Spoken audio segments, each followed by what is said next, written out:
Hello everyone, how are you doing? This is MD Tech here with another quick tutorial. In today's tutorial, I'm going to show you guys how to hopefully resolve an error message you're coming across on Rainbow Six Siege. Error code 2-0x0000DOOA. Error during matchmaking. Contact support for additional information. And then it links you to support.ubisoft.com.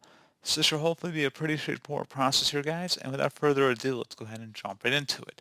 So first thing I recommend doing would be open up a web browser, navigate to any web page, make sure you have an internet connection. If you do not have an internet connection, that's a different tutorial, different problem altogether. However, if you do have internet, I would suggest navigating over to an Ubisoft link I'm going to have in the description of my video. That'll actually link you to the server status page, in which it'll break down if there are any issues that are recently being detected here.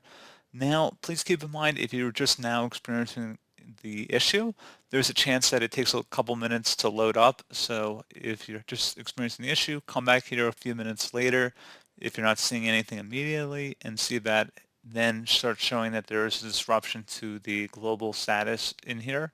So pretty straightforward process on that, guys. And as always, thank you for watching. Do hope I was able to help you out, and I do look forward to catching you all in the next tutorial. Goodbye.